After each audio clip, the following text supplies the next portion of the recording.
I'm in my favorite tiki bar, and it's time for another market review.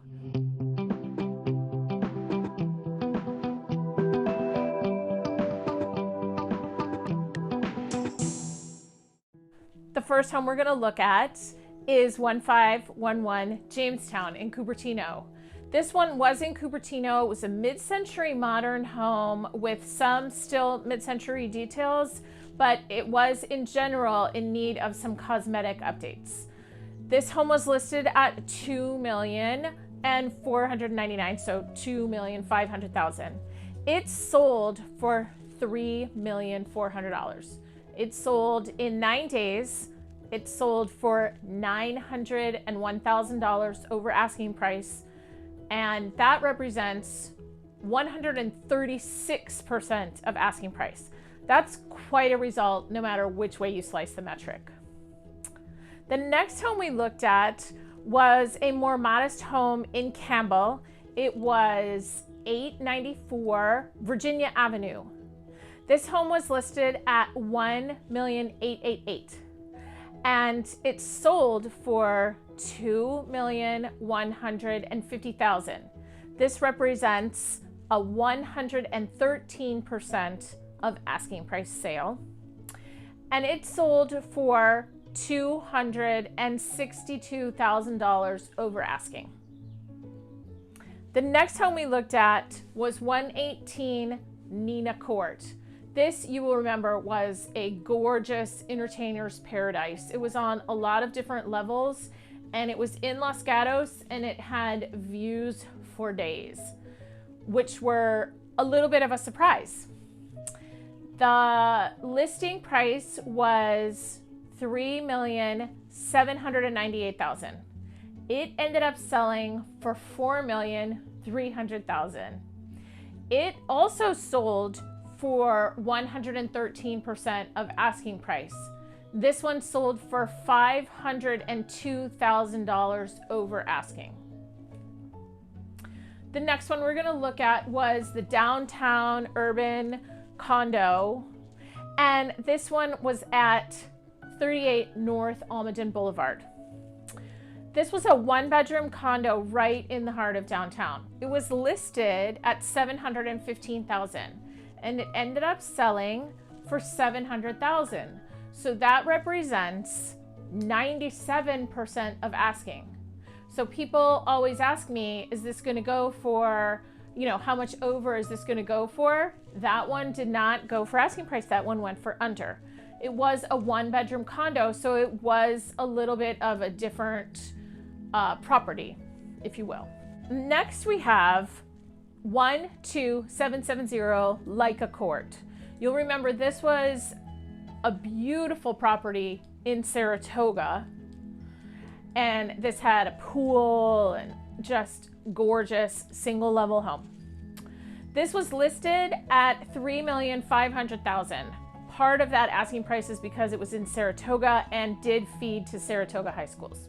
This sold for $4,520,000. That represents 129% of asking price, and it also represents a whopping $1,020,000 over asking. The next home was Old Adobe Way in Los Gatos.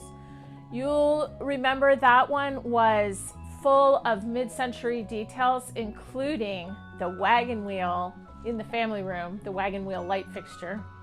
This also was on a cul-de-sac, so it was really quiet, and then it backed up to the creek. So you had extra privacy because the creek was your back neighbor and not another neighbor as your back neighbor, another house. This one was on the market for $2,750,000, and it sold at asking exactly for $2,750,000. It sold in 7 days on the market, so it sold at 100% of asking price and not over. When we look at these statistics and we run the whole gamut of what we're looking at, we have a property that sold at 97% of asking, and we have a property that sold at 136% of asking, so 36% over. We have a property that sold for $15,000 less than asking, and we have a property that sold for $1,020,000 over asking. So for those of you who aren't in the Silicon Valley, all of those numbers are staggering. For those of you who are in the Silicon Valley, let's kind of dissect what those numbers mean. So the home that sold for the most amount of money over asking was Lika Ct, and that sold for over $1 million over asking. The home that sold for the least over asking didn't in fact even make it to asking. That was a 1-bedroom condo. Let's actually take that out of the mix and let's just look at the single family homes that sold. So the single family homes, the one that sold for the highest percentage over was 136% of asking. That one sold for $900,000 more than asking.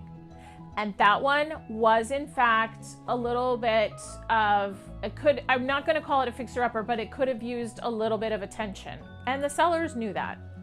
The one that sold for the most over asking was Lika Ct. That sold for 129% of asking. However, that did not need as much updating. You could update if you wanted to, but you could also just move straight in. When buyers ask me, how much over am I gonna have to pay for this house?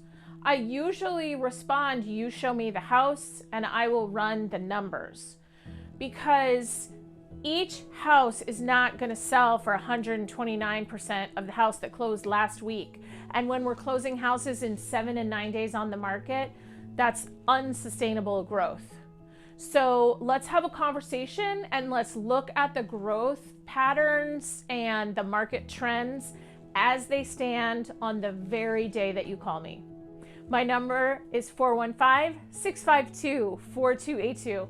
My name is Susie Cornish, and I cannot wait to be your real estate resource of choice and help you evaluate your home for sale or the home that you want to purchase. Let's connect and get busy finding your legacy in real estate.